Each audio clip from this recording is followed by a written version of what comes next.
Welcome to a new edition of the Famous Interviews with Joe Dimino. On this episode, we talk with massage therapist, comedian, and advertising executive Hersh Rephun. As a massage therapist and comedian, his focus is on selling the truth. Comedy is the great equalizer, and his superpower is helping folks break the ice and love the brand in the mirror. With dual chops in comedy and advertising, he has enjoyed an eclectic career spanning 2 decades as a massage therapist and as a stand-up comedian playing gigs across the country. He's got a great story. Enjoy this interview.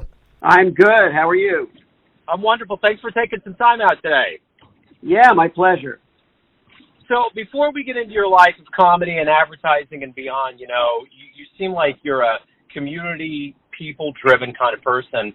And I'm curious how you survived COVID and how that process, that 2-year lockdown, ultimately changed the way that not only you conduct business, but the way that you view reality. Yeah, great question. Well, I think that like a lot of people, there's this process that you go through. You first are in a little bit of shock and concern and worry for your family and what does it mean and what's going to happen and is this the end or is this what is it? And then true to form, I think some kind of humor-based defense mechanism kicks in, and then you start trying to, keep yourself and everybody around you calm with a little bit of perspective and a little bit of humor, and that kind of got me through a lot of the early madness where we're locked down. It was my wife and my 2 youngest daughters who are still at home, and just kind of being locked down and not able to even see their grandparents who live down the block, and all that very heavy stuff, the homeschooling, the remote learning, all that really wild stuff. And so making silly videos and posting them on Instagram as this 3 times daily comedy account that I created for no one really in particular, other than maybe my friends who would see it. And just feeling like, yeah, we need to laugh like 3 times a day at stupid stuff just to get by.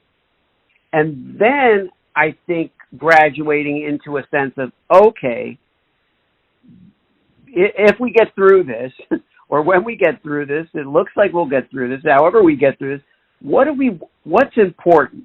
What do we really want to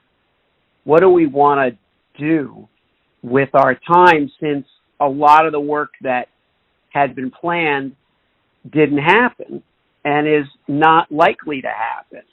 And part of the reason it's not likely to happen is because, projects and timing and everything, just the moment's gone, then it's like, it's not going to come back. It's going to be something else. And I have a small boutique agency called Propeller 5, and we primarily were working with footwear brands. My business partner's a retailer for many years in LA, and we just decided we wanted to do something different, and that ended up becoming the Kosher brand, which is a streetwear brand rooted in inclusiveness and kindness and equity. And we just started launching something with those values and didn't really give a thought to taking on new work at a time when it was all so, specious. So it was like, okay, let's do this thing we've talked about. Let's do this.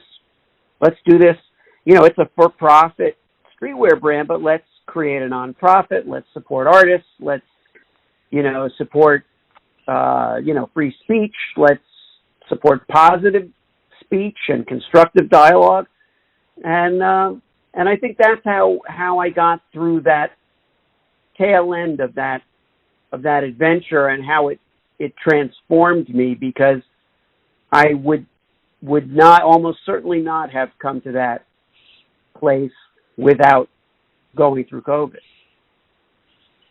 So to make it all much easier for everybody out there to understand exactly what you do, I'm going to transport you to the front of a room of third graders at career day at an elementary school, and one of the kids looks up and says, "What do you do for a living, and how are you qualified to do it?" How would you answer them? And this is a third grader? Yes. Okay. They're very sophisticated. I have a third grader. I have an 8-year-old she's a third grader, and so I have been asked this question many times. What I like to say is I help people tell their stories in ways that make them understood by others, and a lot of times I make people laugh doing that. That's and what qualifies me to do it is that from the time I was 7 years old or 8 years old, I have been making people laugh with the things that I say that can often be just about how I view the world, and I know that other people want to get their messages out, so I use my skills to help them. Right on. So speaking of childhood, let's go back to when you were a kid. What did you want to be when you grew up? What was your dream? I wanted to be an actor, or I thought that I wanted to be an actor. I think that was my first thought, that I wanted to be an actor. So talk to me a little bit about how these seeds were sprinkled in you when you were younger to have this comedy and to have, the massage therapy and the advertising and all these things. How did all of this become who you are? Well, I think the comedy was a big part of that. Comedy was something that was very cherished and appreciated in my house. And, but I grew up in an Orthodox Jewish household where, on the one hand, comedy was everywhere, and on the other hand, professionally, it was kind of assumed that I wouldn't become a comedian because I would probably have to work on the Sabbath or any number of other holidays that I would be precluded from work, and so I started to train myself to get into other things that wouldn't be stand-up comedy or acting, both of which would require that I worked on the Sabbath. So it was a strange brew there. But I didn't assume it was a foregone conclusion that my profession wouldn't be that. But it always lurked and hovered over the prospects. Whereas I might have by nature just ran headlong into comedy and acting. So tell me a little bit about what you look forward to every day. When you get up, you have an agenda, you have things you want to do. What drives you? What makes you tick, so to speak?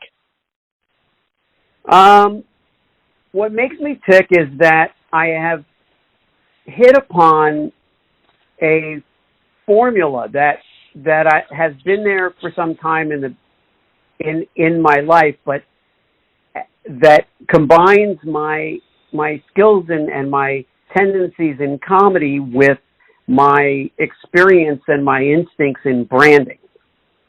And I guess if I had come across this formula at 25, maybe that's what I would have done my whole career, but I didn't have the experience. So now I have 20 years of experience in advertising, 20 years of experience in comedy, and I used to kind of keep them separate.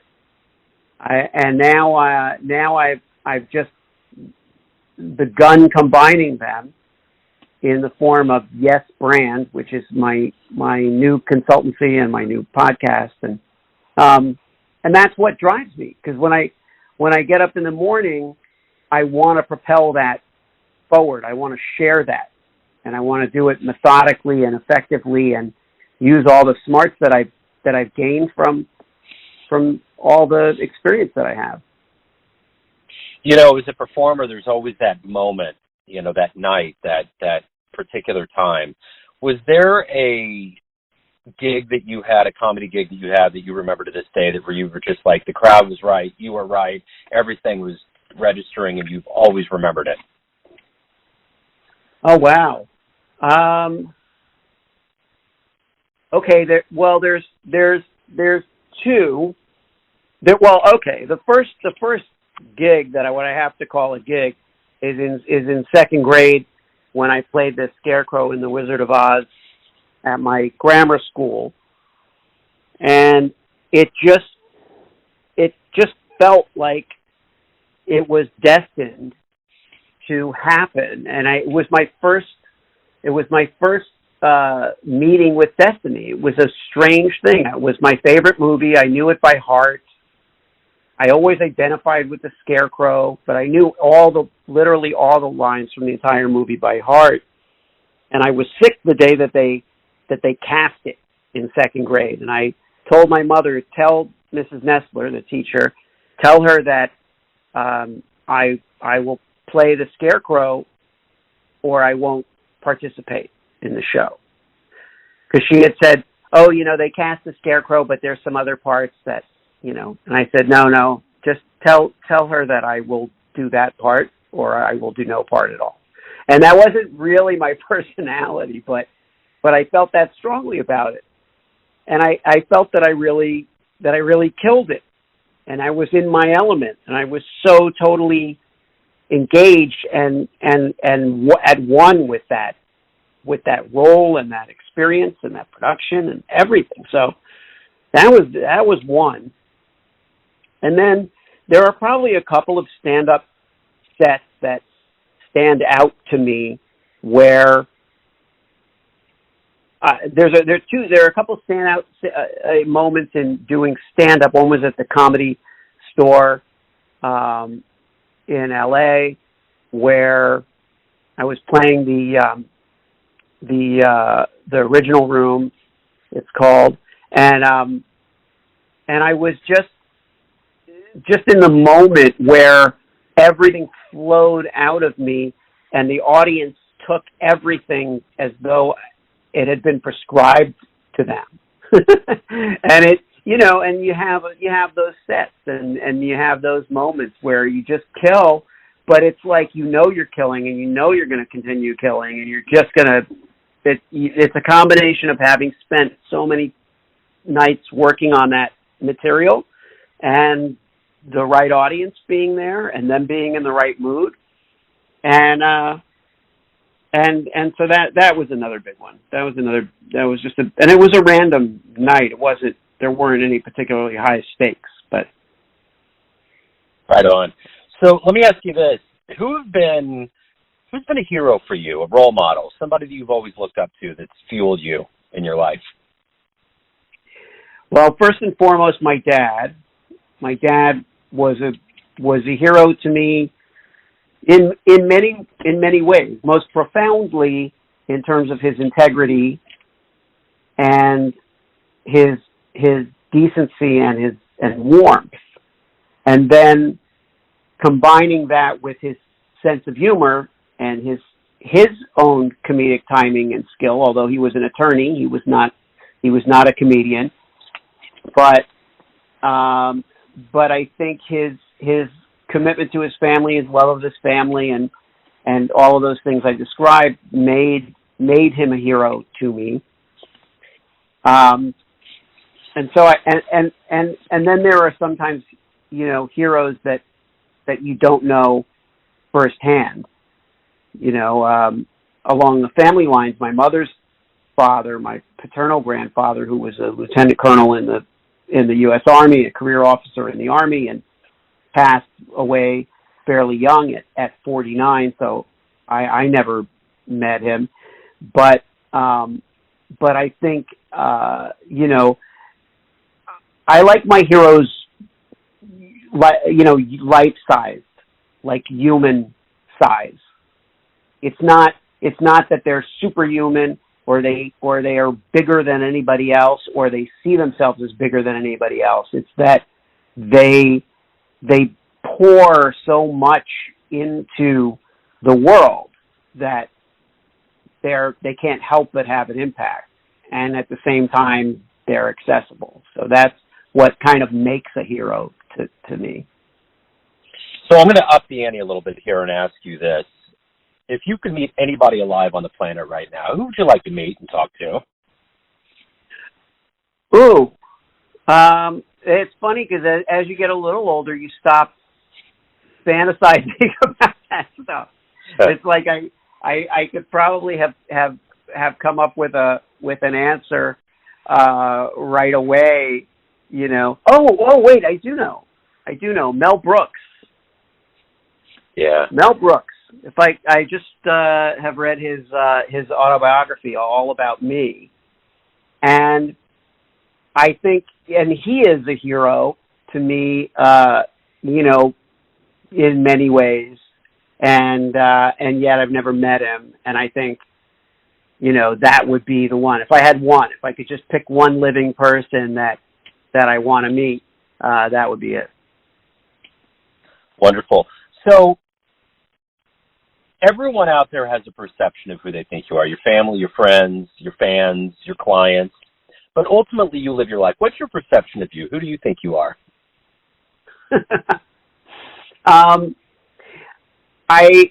I think that I'm a person who is reluctant to believe what other people tell me about myself, and that I've come to question the value in that. So I think I'm a humble person who understands how small each of us is, but I think that I feel I think I'm a good father and a loving husband, and you know, and I try to play all those roles really as well as I possibly can, so I don't sit on my laurels if I'm doing well, or ignore it if I'm not doing as well as I'd like. But I feel like if I can do it all with a sense of play and fun and appreciate the serious while alleviating the pressure, then I'm possibly meeting my potential. What's been the favorite comedy sketch you've ever seen performed, whether it was live or on video, TV, whatever, TV special? What's been your favorite bit, comedian and show? My favorite bit was a Monty Python bit called the Abuse Sketch, where where Graham Chapman would come into this office, and John Cleese is sitting behind a desk, and Graham Chapman has very innocently come in to get an argument. I believe. I mean, I haven't seen it in a while. I should go back and watch it. But basically, he comes in and he is asking for an argument, and the person is arguing with him about everything, including whether he's paid for it or not. He pays the $5, and then he waits, and John Cleese is telling him, well, what is it that you're waiting for? What do you want? He says, well, I want an argument. And he's like, well, you have to pay first. And so this ridiculous argument ensues. And then there's a point at which he starts yelling at him. And he says, or he says something like, I'm not going to take this abuse. And he says, no, this is abuse is room 2B.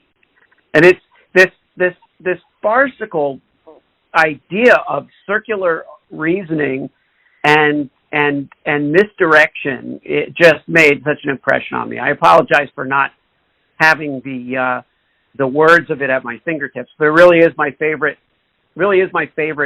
thing to watch, because it encapsulates the brilliance of Monty Python and British humor and so much of what's subversive and satisfying about it. So what's been the best fan client response you've ever gotten for work that you've done? Something you've always remembered? The best response? Yeah. Okay. Well, I can't tell you who it is, but I can tell you that that someone who I completely just respect and admire for everything they've accomplished in the world of brands had said to me, you are a creative genius, and I really believe that. He said, you are a creative genius. And I just felt like that is not something that person will throw around. I'm not going to put that, use that on a website or anything like that. And, but it profoundly moved me to even just, it's one of the few things that I really couldn't even comprehend. Like I was like, the fact that I'm seen, by this person and that I'm seen in this way is profound to me. Like there's a depth to that I'm not shocked. Like I'm not shocked that the person would think of me. I'm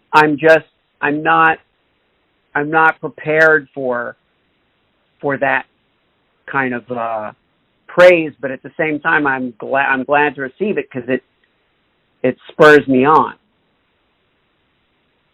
So Hersh, if anybody out there wants to know more about your comedy, anything that you do, anything at all revolving around your world, where's the best place for them to go to figure out what's up? The best place is to go to HershRephun.com, HershRephun. They can also go to getmessagetherapy.com. So I'm kind of more than a copywriter or a brand storyteller. I'm kind of a therapist when it comes to messaging. So that's where that came from. So if they go to getmessagetherapy.com, they'll also find me. You're kind of a Renaissance man, I see. Yeah. Hersh. Yeah. Hersh, hey, thanks, man, for taking time out today. Good luck with everything. I appreciate it. Thank you so much. This has been so much fun. I appreciate the questions. Thanks for tuning in to another famous interview with Joe Dimino, where we cover the world of art, comedy, literature, business, and spirituality from around the globe. If you want to hear more interviews, visit the Famous Interviews with Joe Dimino channel on YouTube. Thanks again for listening, and until next time.